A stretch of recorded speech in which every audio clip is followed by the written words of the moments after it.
Quero cumprimentar os irmãos com a paz do nosso Senhor e Salvador Jesus Cristo. Quero agradecer a Deus por essa oportunidade e começar dizendo para vocês que é um privilégio muito grande para cada um de nós sermos chamados por Deus. A Bíblia diz: muitos serão chamados, mas poucos serão escolhidos. Por que que diz isso? Porque Deus, Ele diz que ama a todos. Deus diz que não tem prazer na morte do ímpio, do pecador, né? Quando se fala morte, morte espiritual, a perda do direito da ressurreição e da vida eterna, porque é isso que nós pregamos, é isso que nós devemos almejar para as nossas vidas, para o nosso futuro. O futuro real é a ressurreição e a vida eterna. O resto é ilusão. Quem ama a Deus não deve se importar com a terra, e sim em construir tesouros no céu. Enquanto estivermos na terra, todos nós, sem exceção, irmãos, todo aquele que é chamado por Deus, todo aquele que teve o privilégio de ser levado por Deus às águas e Deus ter feito uma aliança com ele, aliança do batismo, o privilégio de receber uma Bíblia nas nossas mãos, saber ler, de termos todas essas facilidades que Deus nos deu, luz elétrica, todo conforto, e não podemos menosprezar a chamada de Deus. E quando nós dizemos que somos cristãos, temos que pensar que isso nos leva a sermos imitadores de Jesus. E o que Jesus fez aqui na terra? Jesus pregou a Bíblia. E o que mais que Jesus fez? Jesus lutou contra tudo e contra todos para cumprir o que estava escrito na Bíblia. Por isso que ele disse: eu vim para cumprir a palavra. E nós, apesar das nossas fraquezas, de todas as dificuldades que temos, nós temos que ter esse desejo de conhecer a Bíblia e de lutar para cumprir. Uma das coisas que todo cristão é chamado para fazer é dar aquilo que de graça ele recebeu. Jesus diz assim: de graça recebestes, de graça dai. Você recebeu o maior tesouro que tem na terra, que é a palavra de Deus. Você recebeu de graça isso. Você tem a palavra na sua mão, que é a Bíblia, e tem uma grande parte dela no seu coração e no seu pensamento. E isso é um tesouro que você tem que dividir com os outros. Mas Deus não escolhe para quem você vai dar esse tesouro, a não ser que Ele fale com você diretamente. Mas se não, toda pessoa que atravessar na sua frente, na sua vida, você tem que olhar para ela com olhar cristão. E como você tem que ser uma pessoa generosa, o cristão tem que ser generoso, bondoso, amoroso, o cristão tem que ser doador, tem que ser misericordioso, né? Você já tem que buscar dentro de você uma força, né? Para que você possa dar para aquela pessoa aquilo que você recebeu de Deus, que é a palavra de Deus. E é claro, irmãos, que o mundo não quer essa palavra. O mundo perseguiu todos que andaram com a palavra de Deus, todos que levaram a palavra de Deus, todos que pregaram a palavra de Deus foram perseguidos pelo mundo. Jesus foi morto pela igreja por pregar a palavra de Deus. Estevão morreu apedrejado pela igreja por pregar a palavra de Deus. Então, por isso que Jesus diz: se você quer salvar a sua vida, você perdê-la-á. Mas se você perder a sua vida por amor de mim e da minha palavra, você salvá-la-á. Por quê? Porque somos chamados para servir a Deus e não para servir a nós mesmos. Porque é muito fácil o diabo conseguir te convencer que você não deve falar nada, que você não deve fazer nada, que você não deve pregar nada, porque tem 1001 justificativas, e ele sabe que você é fraco, você vai se esconder no seu gênio. Não, eu sou tímido. Não isso, não aquilo. Meu irmão, livro de Apocalipse deixa claro que os tímidos não herdarão o reino de Deus. E quando Deus fala esse tipo de tímido, não é aquela pessoa calada, quieta, não. Aqueles que são tímidos para com Deus. Entendeu? Aqueles que na hora de poder dizer, não, mas eu sou um seguidor de Jesus, sou falho, sou fraco, sou imperfeito, sou pecador, mas eu sou um seguidor de Jesus, eu sou um servo de Deus, portanto a palavra é a palavra de Deus, é isso. Quer você ouça, quer você não ouça, quer você queira, quer você não queira, quer você aceite, quer você não aceite. A Bíblia diz: o justo viverá pela fé, e se ele recuar, não tem agrado nele. Então, meu irmão, aonde você estiver, em qualquer parte da terra, em qualquer lugar, não interessa com quem você estiver, se você sentiu vontade de falar a palavra de Deus, se você abriu a boca para falar a palavra de Deus, se alguém te cutucou, se alguém te induziu, se alguém te incentivou a palavra de Deus, você abre a boca e fala, meu irmão. Se vão te bater, se vão te xingar, se vão te expulsar, se vão te condenar, isso é problema dos outros, não é problema teu. Teu problema é com Deus. Teu problema é com Deus. Entendeu? Isso é seríssimo.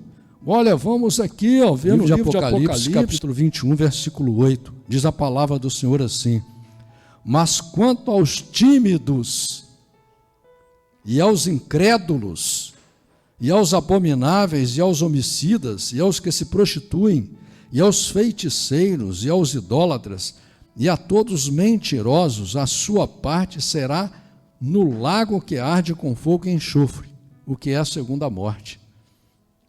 Então, quando fala tímido aqui, muita pessoa pode pensar, não, mas eu sou calado, eu sou quieto. Ela não assumiu o relacionamento com Deus.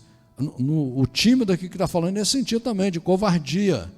É tímido para com Deus, ele é covarde para com Deus, entendeu? E todos nós, irmãos, eu sou um pregador, sou um pastor, mas eu também, muitas vezes, dependendo da pessoa que está na minha frente, eu esqueço que eu sou um servo de Deus, esqueço que eu sou um cristão, porque eu sou um ser humano, né? Cheio de falhas e imperfeições, e eu às vezes, ou por algum preconceito, ou por alguma circunstância, ou porque o próprio diabo ele coloca uma venda no seu olho ali, eu deixo de pregar para aquela pessoa. Às vezes eu analiso aquela pessoa de forma errada. Ainda esses dias aconteceu comigo. né? Eu fui num lugar e eu fiquei na dúvida, senti no coração, quando eu entrei naquela porta, eu senti no coração que eu tinha que falar para aquela pessoa de Deus, mas aí eu fiquei analisando detalhes, sabe? Se ia falar, se não ia falar. Então isso não é só com você que acontece, não, isso acontece com todo mundo. Por isso a exortação, por isso a palavra de Deus é importante, porque somos chamados para sermos valentes, somos chamados para lutar, como o apóstolo Paulo falou, combati o bom combate, né? Você tem que combater.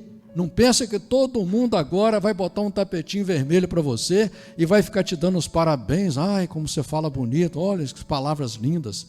Esquece isso daí. Jesus falou, no mundo tereis aflição, mas eu venci o mundo e você vencerá também, assumindo a sua aliança com Deus, o seu casamento com Deus. Livro de Lucas, capítulo 18, diz a palavra do Senhor assim: e contou-lhes também uma parábola sobre o dever de orar sempre e nunca desfalecer.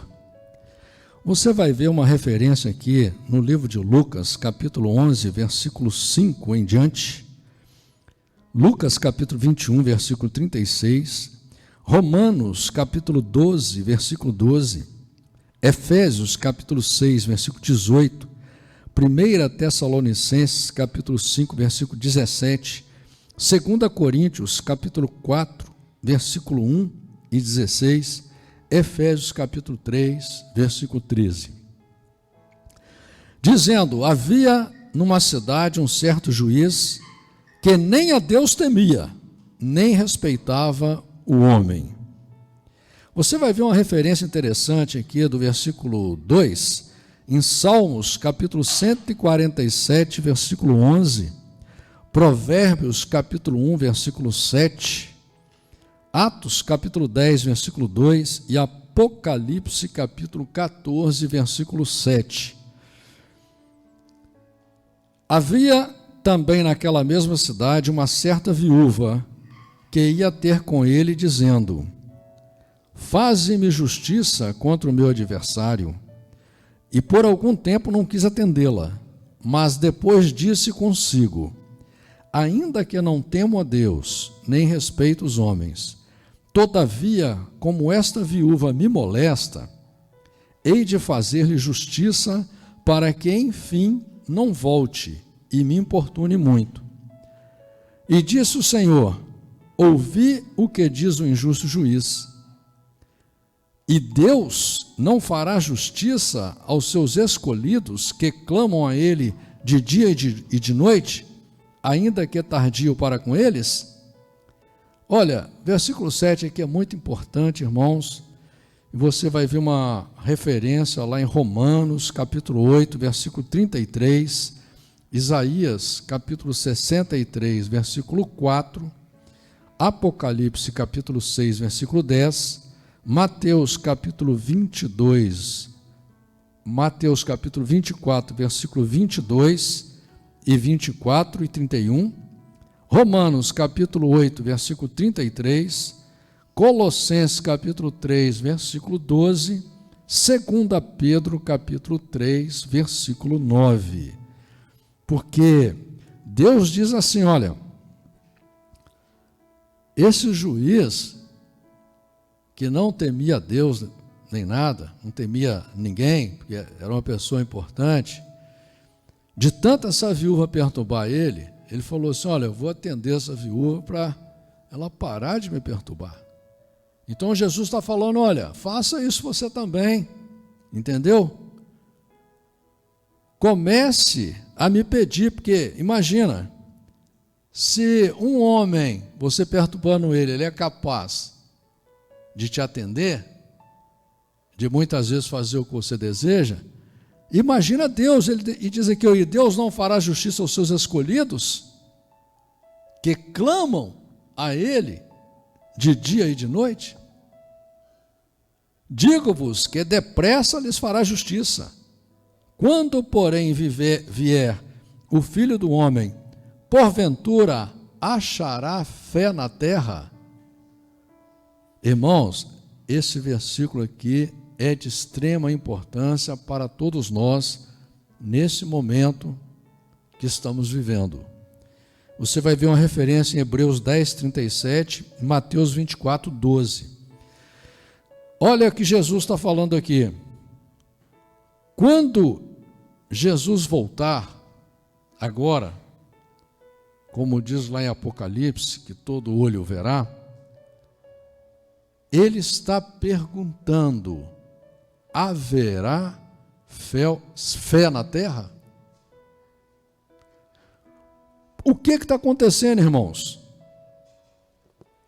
Apesar de Deus ter multiplicado as igrejas, apesar de Deus ter distribuído a palavra dele por toda a terra habitada, traduzido a Bíblia em várias e várias línguas, feito tudo quanto é tipo de milagres, as pessoas, as igrejas estão pregando a terra.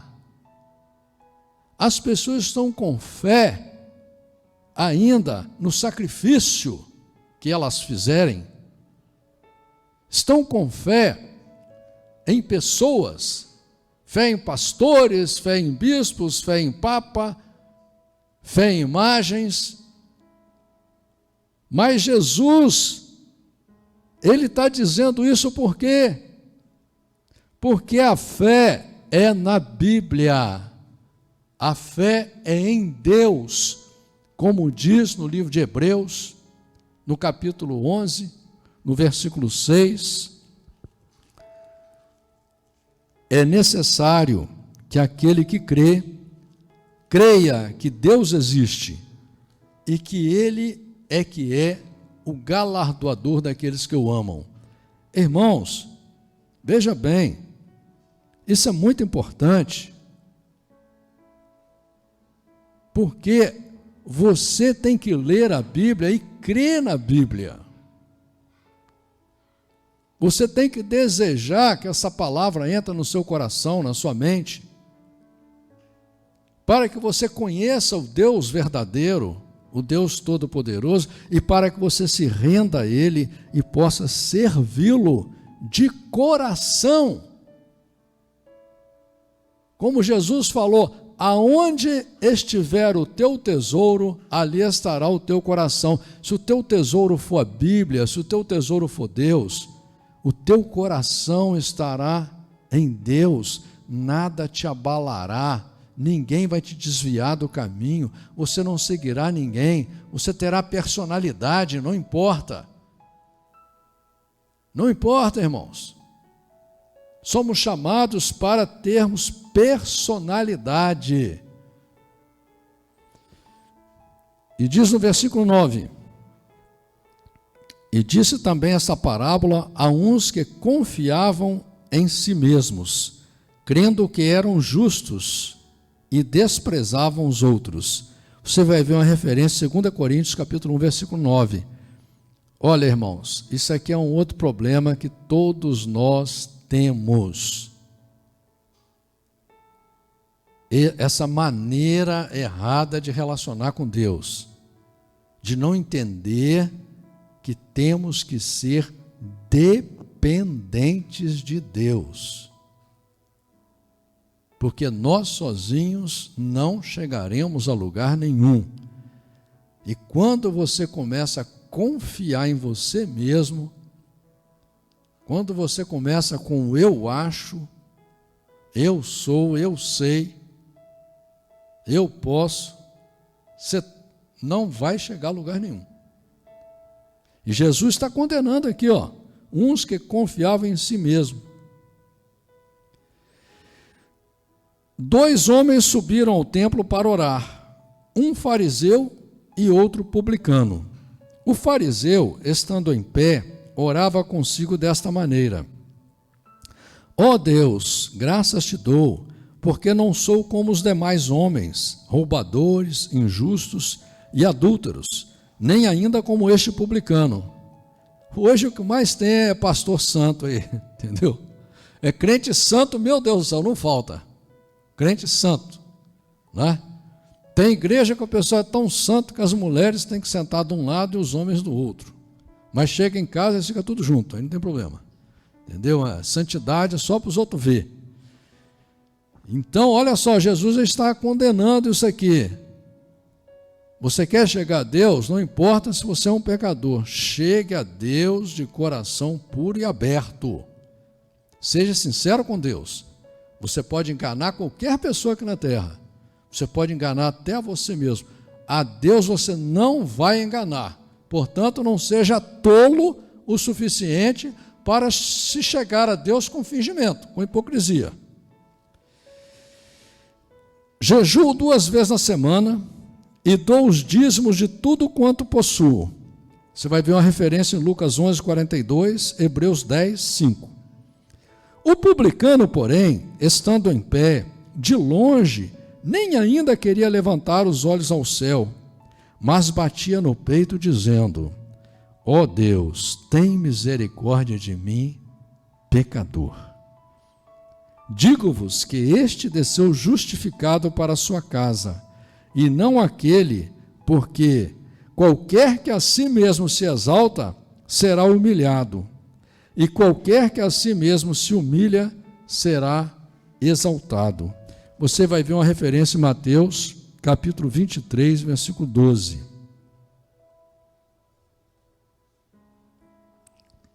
Irmãos, essa parábola é muito importante para todos nós. Porque quando você se humilha, quando você chega a Deus com temor,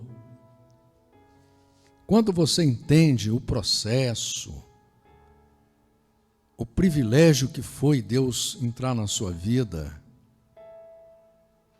se você for grato, se você souber dar valor a isso, se você souber trazer a Deus para a sua vida, em todos os momentos da sua vida, com temor, com admiração, com gratidão, com certeza você vai se humilhar perante Deus, com certeza. E aí sim você aprenderá, porque esse publicano aqui, que aos olhos do homem era um pecador, não merecia nem estar com Deus, ele reconhecia que era pecador. E ele reconhecia o poder de Deus. Essa é a diferença. Quando você reconhece Deus na sua vida e você começa a ver os seus defeitos, você está dando a você mesmo a oportunidade de mudar. Porque por temor a Deus, você olhou o seu defeito, vai chegar uma hora que você vai conseguir vencer o seu defeito. E traziam-lhe também meninos para que se lhes tocasse. E os discípulos, vendo isso, repreendiam-nos. Mas Jesus, chamando-os para si, disse: deixa vir a mim as criancinhas, e não os impeçais, porque dos tais é o reino de Deus. Em verdade vos digo que qualquer que não receber o reino de Deus como um menino, não entrará nele. Por que Jesus está falando como a um menino? Porque uma criança, ela não tem maldade. Ela não fica premeditando maldade. Ela ainda é pura.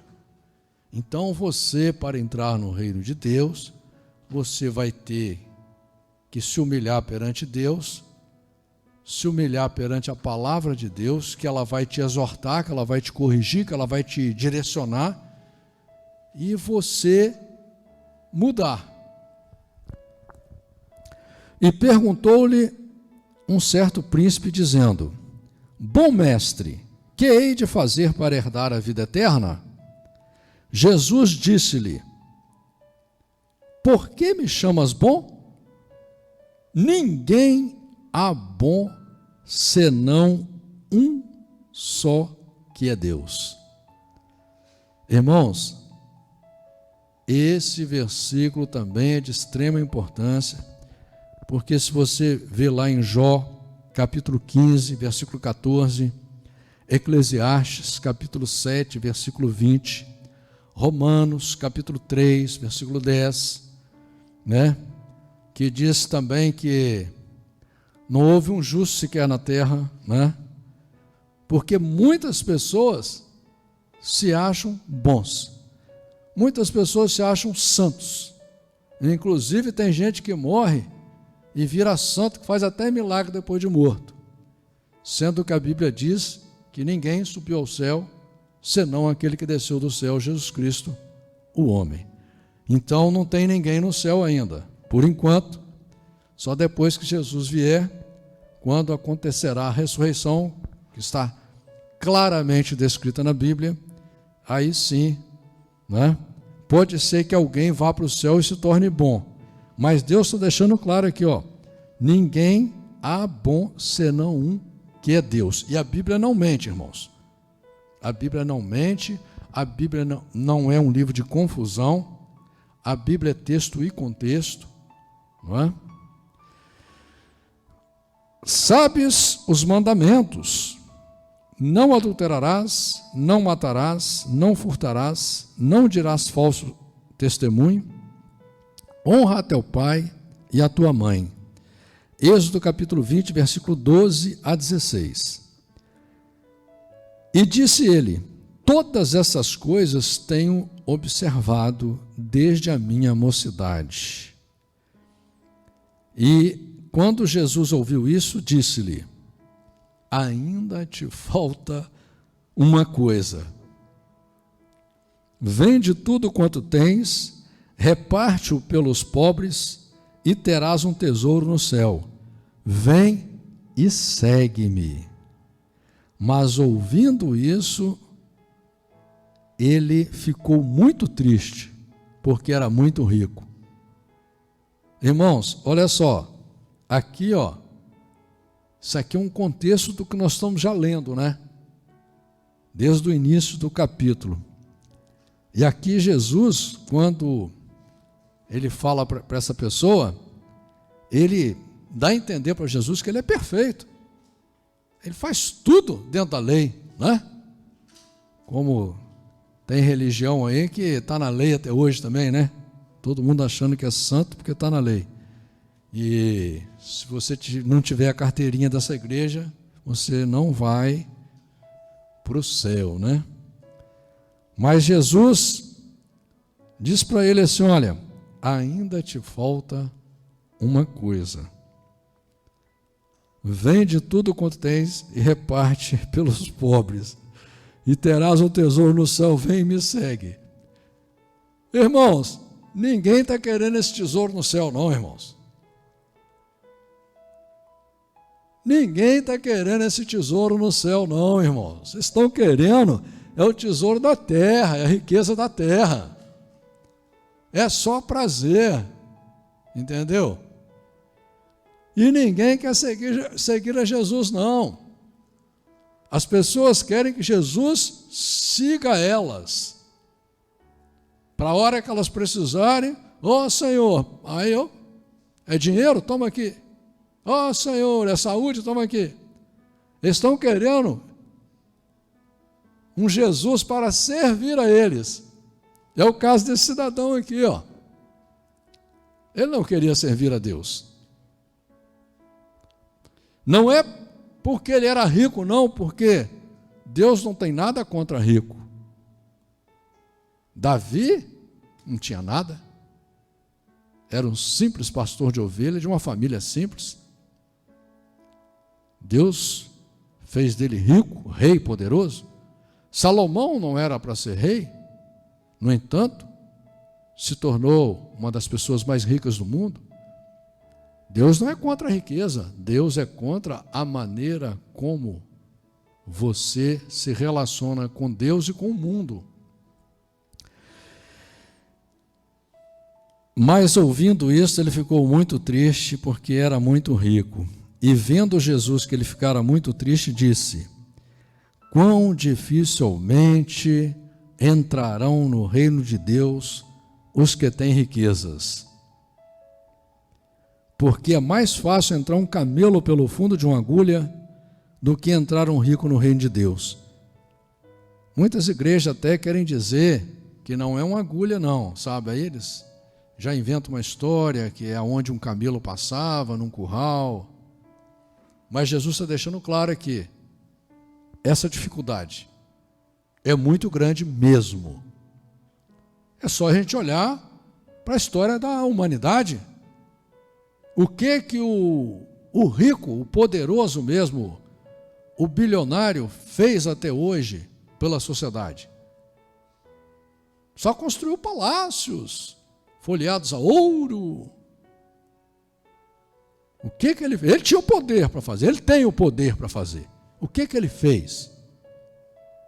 E se ele fosse um servo de Deus, um adorador, um servo fiel a Deus, ele ia gastar a sua riqueza de maneira diferente, preocupado com o seu próximo. E aqui, irmãos,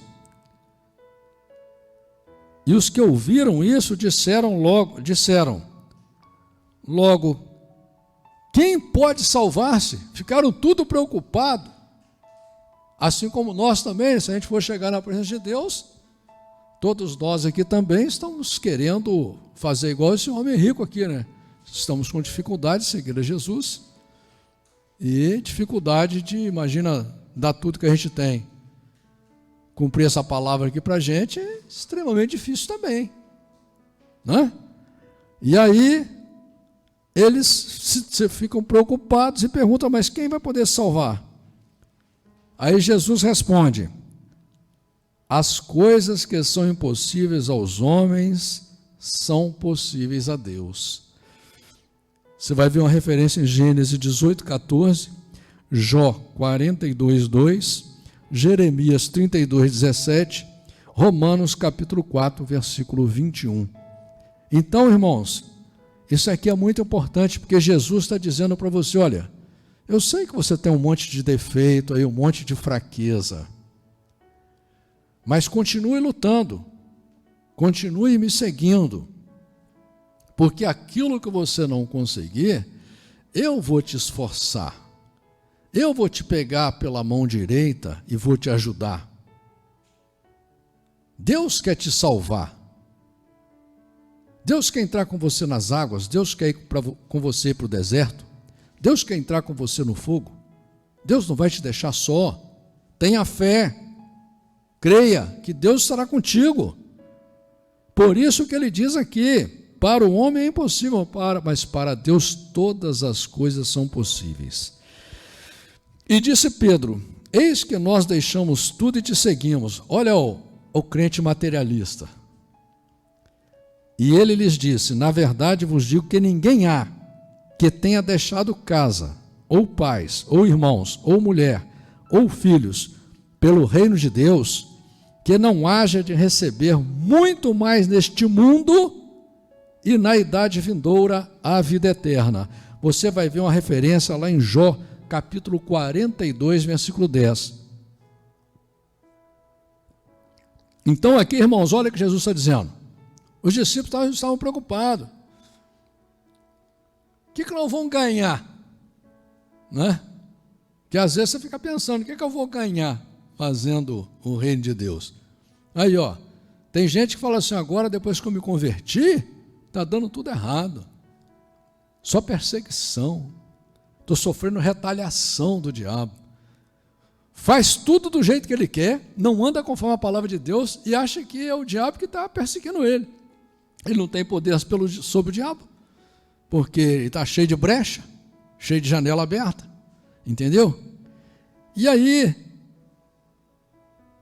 o Senhor está dizendo para você, meu irmão, anda comigo, faz a minha vontade, seja meu servo, que eu vou te ajudar aqui na terra e vou te levar para a vida eterna. E tomando consigo os 12, disse-lhes, eis que subimos a Jerusalém, e se cumprirá no Filho do Homem tudo o que pelos profetas foi escrito. Irmãos, você vai ver uma referência em Mateus 20, 17 a 19, Marcos, capítulo 10, do 32 ao 34, Salmos, capítulo 22 inteiro, Isaías, capítulo 53, Isaías, capítulo 52 e Daniel, capítulo 7, versículo 13. Por isso que Jesus está dizendo, né? Vai se cumprir tudo o que a Bíblia tinha dito. Pois há de ser entregue aos gentios e escarnecido, injuriado e cuspido. Você vai ver uma referência em João, capítulo 18, versículo 32. E havendo-o açoitado, o matarão, e ao terceiro dia ressuscitará. E eles nada disso entendiam, e esta palavra lhes era encoberta, não percebendo o que se lhes dizia. E aconteceu que, chegando ele perto de Jericó, estava um cego assentado junto do caminho mendigando. E ouvindo passar a multidão, perguntou o que era aquilo. E disseram-lhe que Jesus Nazareno passava. Então clamou, dizendo: Jesus, filho de Davi, tem misericórdia de mim. E os que iam passando repreendiam-no, para que se calasse. Mas ele clamava ainda mais: Filho de Davi, tem misericórdia de mim. Irmãos, isso aqui é mais os exemplos que Jesus está dando, contando essa história, que esse cego, olha a condição de uma pessoa, a pessoa está cega. Imagina a quantidade de dificuldade que ela tem para viver. Você enxergando, você reclama das suas dificuldades. Imagina o cego. E esse cego, quando vê falar de Jesus, que ele já conhecia a história de Jesus, assim como você conhece, ele clama por Jesus, mas as pessoas o repreendiam, não queriam que ele alcançasse a bênção dele. Isso vai acontecer com você, as pessoas vão tentar te parar, vão tentar te calar, vão te repreender, para que você não chegue perto de Deus. Mas ele clamava ainda mais, valente: Filho de Davi, tem misericórdia de mim. Então Jesus, parando, mandou que lhe o trouxessem. E chegando ele, perguntou-lhe, dizendo: Que queres que te faça? E ele disse: Senhor, que eu veja. E Jesus lhe disse: Vê, a tua fé te salvou. E logo viu e seguia-o, glorificando a Deus. E todo o povo, vendo isso, dava louvores a Deus. Olha que exemplo, irmãos. As pessoas querendo impedir a bênção dele, e quanto mais eles repreendiam, mais ele lutava, mais ele clamava, mais ele acreditava. E quando ele chega para Jesus, as palavras dele foram simples, ele não ficou 2 horas rezando, jejuando, palavras sinceras. Palavras sinceras: O que você quer? Eu quero ver, Senhor. Porque ele acreditava que Jesus tinha poder para curá-lo, para transformar a vida dele, para trazer luz para a vida dele. Por isso que nós, apesar de termos a fé pequena, temos que tomar a atitude, a decisão de usarmos a nossa fé.